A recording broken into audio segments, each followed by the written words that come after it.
Today, guys, I have something exciting and also a little bit special. The new Kia EV5, which is a mid-size C-segment electric SUV that sits in between the Kia EV3 and the Kia EV9. But there is a caveat with today's video and today's car, and that this is a pre-production prototype. So this car is maybe around 80% finished.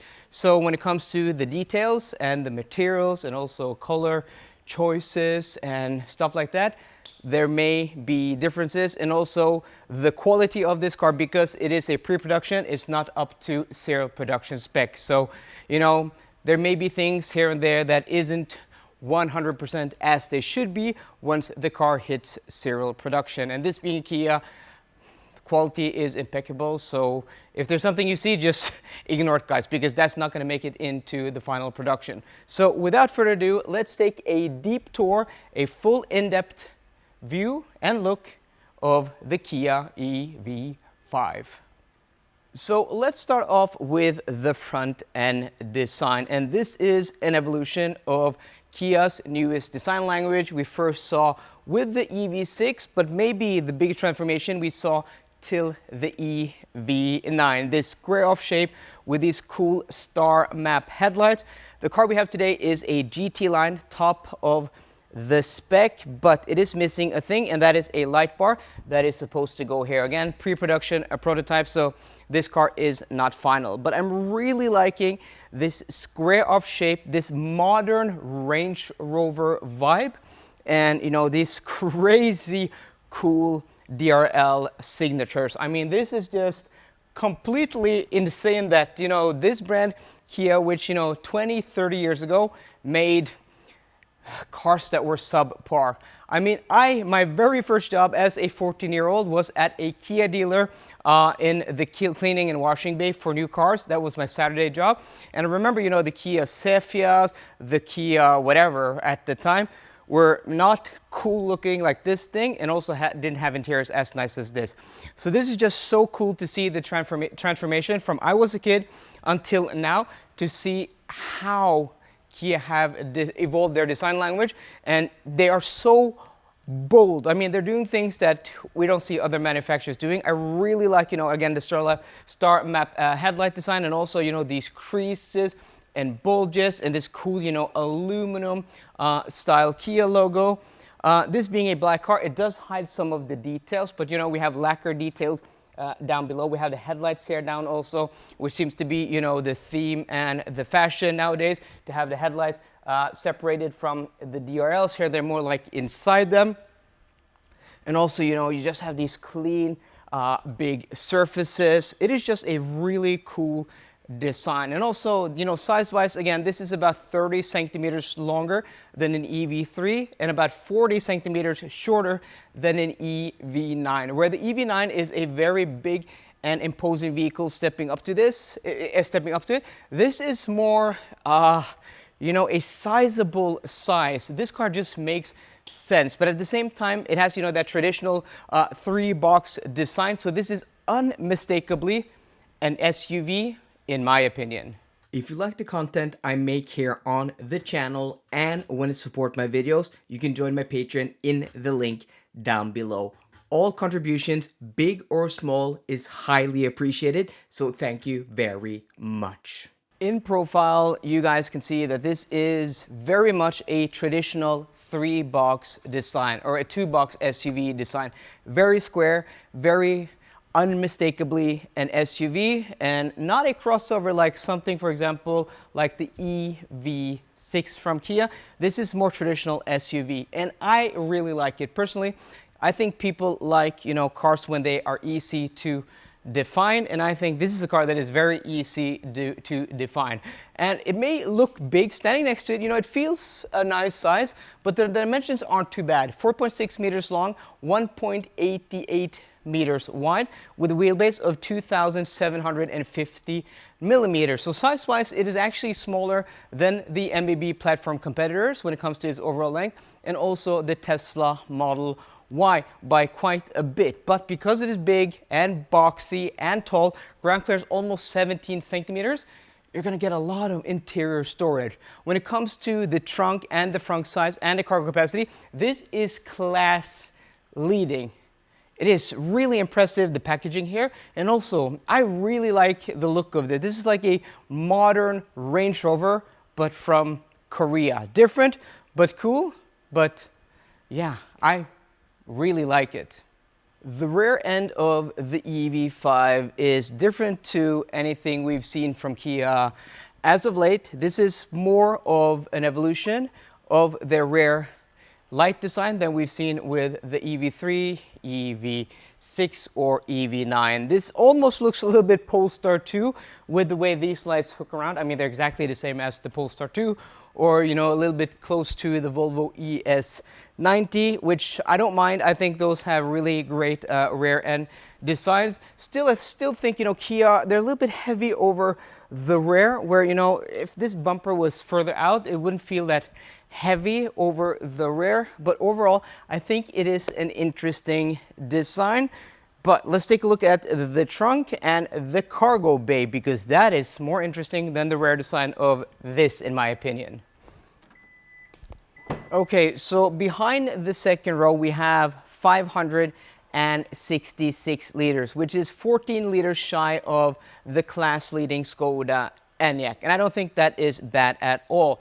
You have a little bit of underfloor storage, but not a lot. When you fold down the rear seats, is there a lever here? How do we do that? There's no lever. We have to do that from the inside. Okay, so there's no lever here. Okay, but when you fold down the rear seats, you have 1,650 liters, and then we have a front which is 44 liters big, and those numbers combined means this is class leading in this mid-size C-segment electric SUV space. So I've just come back from Marbella in Spain, test driving and also looking at the new EV4. The embargo on the driving portion of that video will be lifted on Monday, but I already have a video doing an exterior and interior tour of that car. And it's very interesting to hop into the EV5 just a few days later. Of course, that is a hatchback to compete with, you know, the ID.3 from Volkswagen and also the Peugeot E308. So it's a lower car, a smaller car.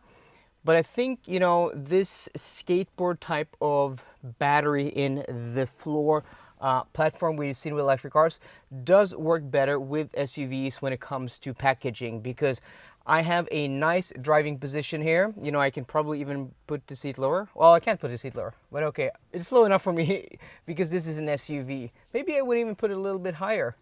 But I have a really nice distance to the dashboard with my also my feet to the dead pedal and to, you know, the brake and the throttle pedal, and also the steering wheel does get closer to me than it does in that EV4, where I felt I would either sit too close with my legs or too far away with my arms. This is a much nicer driving position. And also, you know, these seats, not my favorite seats. We'll see, you know, how I fare in these seats, but I think in a lower car they do work better than in a higher car. This car also has a panoramic sunroof which you can open. That is very nice. And also, this being the GT line, you have this 3-spoke GT steering wheel, you know, with this, they say it's black, but to me it looks blue. You know, this artificial leather, which is one of the nicest in the business.